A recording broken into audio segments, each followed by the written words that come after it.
بص يا صديقي، لو انت طالب او صانع محتوى او حتى بتشتغل فريلانس وتضيع وقتك في فيديوهات طويله على اليوتيوب او حتى ملفات PDF او ميتنج او حتى مقالات طويله، فالفيديو ده بالاخص ليه؟ لان النهارده جاي لك باداه اسمها نوت GPT. الاداه دي بقى بتعمل ايه؟ دي اداه واحده بتلخص وتترجم وتفرغ وتطلع لك شغلك كامل متكامل بدل ما تضيع ساعات تدوير على اليوتيوب. يعني وليكن مثلا عندك محاضره جاهزه على اليوتيوب، ممكن يقدر يلخص لك الملاحظه دي ويطلع لك اهم النقاط المهمه في الشرح. او لو كمان حتى فيلم او اي مقطع طويل على اليوتيوب يقدر يلخصه لك ويطلعه لك كمان في برزنتيشن. ومش هطول عليك اكتر من كده، وتعالى نخش في شرح النهارده. اول حاجه هفتح عندنا اي متصفح وهبدا اكتب في السيرش نوت GPT واخش على اول موقع عندنا هنا كده.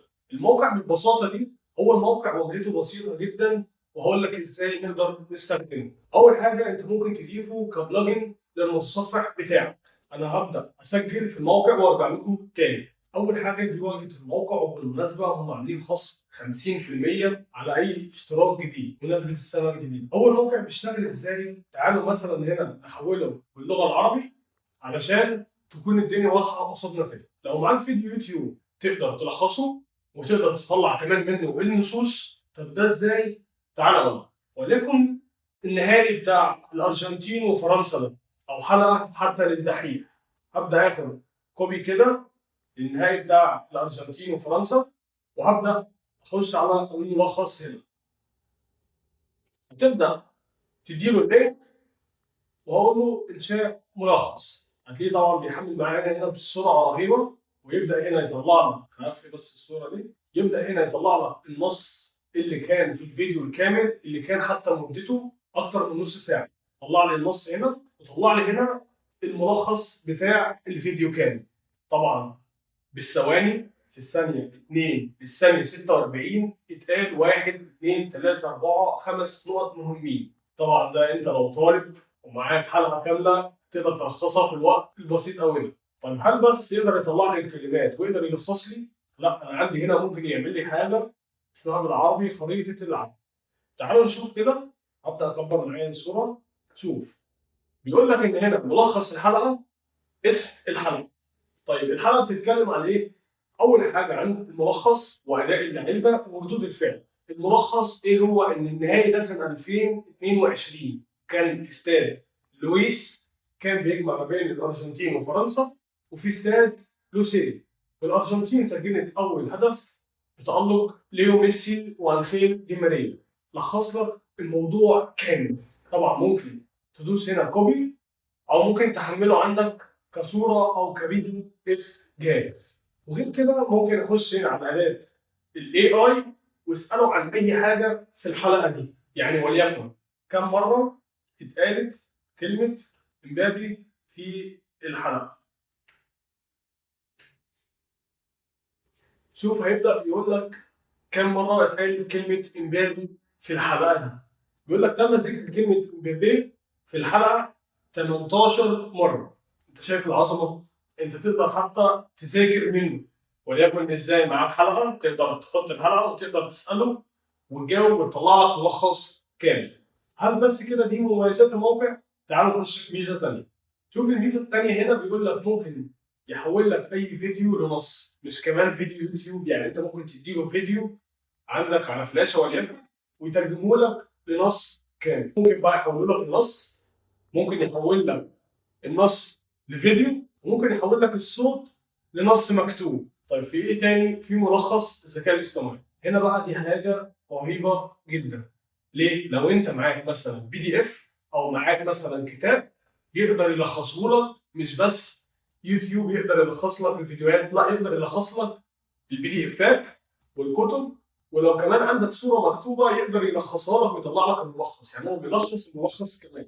لو جرب هنا مثلا PDF، اهو بيقول لك ان هو ممكن يلخص لك فيديو يوتيوب او فيديو عادي او صوت او مثلا PDF او تكست، او لو حتى كان في نص في اي موقع عايز تطلع منه ملخص بسرعه، فده هيكون دليل.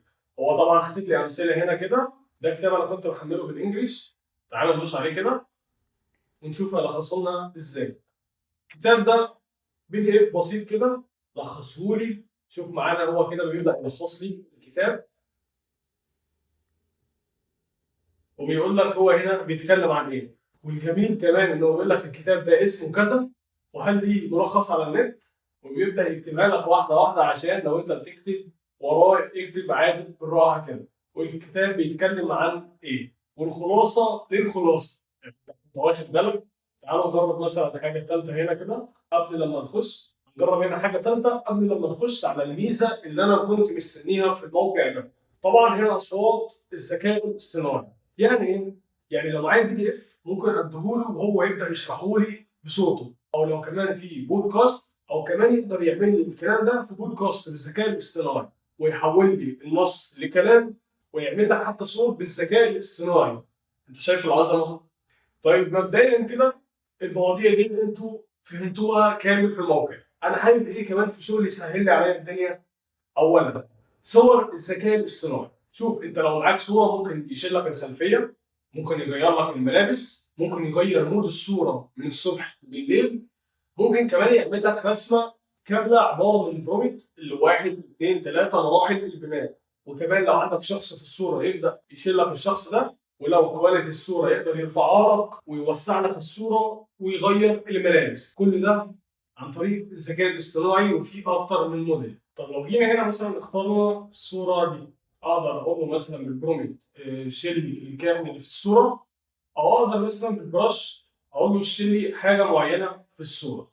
طيب في ايه تاني؟ في من هنا مثلا في موديلات زي النانو بنانا برو، ممكن يحول لي من نص الصوره، وممكن من صوره اديها له مثلا يعدل لي عليها. يعني تعالوا نجرب كده على الصوره ديت مثلا، اقول له انا عايز اشيل الخلفيه، وادوس هنا ونشوف هيشيل الخلفيه، مع ان انا شايف ان هو ممكن يكون الموضوع صعب شويه بالنسبه له، بس خلينا نجرب. اه والله شال الخلفيه، حلو. طب تعالوا نجرب حاجه اصعب شويه كده. هقول له مثلا حول لي مود الصوره من الاجواء دي لاجواء بيكون فيها تلج. هدوس هنا توليد ونشوف هل هيقدر يعملها فعلا ولا لا. شايف الصوره بقت عامله ازاي؟ والله يعني هو بهرني، انا كنت حاسس ان ممكن في مشكله تحصل، لكن الصوره من صوره اديتها له ويعمل لي عليها برومت، فده رهيب جدا. فهحملها معايا هنا كده. ومش بس كده، انت تقدر كمان توسع الصوره. يعني ممكن الصوره دي تكون بالطول، ممكن اقول له مثلا خليها لي بالعرض. شايف الوضعيه؟ الصوره دي عاملاها لي كده بشكل عرضي. وغيره طبعا من المميزات، ممكن طبعا يغير لك الملابس، ولو صوره زي ما قلت لك جودتها ضعيفه يقدر يعمل لك الكواليتي بتاعتها. طبعا هنا مثلا لو عايز تغير ملابس في الصوره، يعني وليكن في صوره موديل حاطين لها شنطه والملابس بتاعتها، حولها لنا للشكل ده. بصراحه الموقع تحفه. تعالوا نشوف كمان ايه موجود عندهم. عندهم حاجه ثانيه رهيبه جدا وعجبتني برضه شخصيا، ان انت هنا عندهم حاجه اسمها كاشف الذكاء الاصطناعي. ازاي بقى كاشف الذكاء الاصطناعي؟ يعني وليكن لو في صوره او حاجه انت عايز تعرف الصوره دي ملعوب فيها بالذكاء الاصطناعي ولا لا، هيقدر يكشف لك الموضوع ده. ودي كانت حاجه رهيبه جدا الصراحه. وفي لو انت مثلا عايز تكتب حاجه بالذكاء الاصطناعي بس تخلي الحاجه دي تبقى كأن الموضوع شخص هو اللي كاتبه بايده، موجود برضه في الموقع. حتى لو في مقال مثلا ممكن تعدل عليه بالذكاء الاصطناعي برضه موجود هنا. في ان انت ممكن تعمل شات مع الذكاء الاصطناعي. عندهم طبعا اشهر الموديلات شات جي بي تي 5 و4 وديب سيك بكل موديلاته، وجيميناي. الموضوع الصراحه بيخدم برضه الطلاب اكتر منه. يعني لو جربنا مثلا هنا اديله ملف PDF زي الملف ده، واقول له هنا انا عايز اللغه تكون باللغه العربيه، ومتوسط الصفحات تكون من صفحه 1 ل5 صفحات، والكلام عايزه مثلا ميديم، وهدوس جنريت. اول لما تدوس جنريت هيبدا ياخد معاك من 2 ل3 دقائق، وهيلخص لك الموضوع ده في 5 صفحات بس. طب ايه المهم في كده حتى لو انت مش طالب جامعي؟ شوف مثلا هنا في شخص كان طالب ان هو عايز يعمل برزنتيشن من 17 ل 20 صفحه، مقال باوربوينت. عايز الموضوع ده في 3 ايام، وهياخد من 25 ل 50 دولار الشخص اللي هيعمل كده. فانت لو شخص فريلانس ممكن تقدر تستفاد بالموقع ده ان انت تشغله معاك في الشغل. تعالوا نشوف لخص لنا الموضوع ازاي.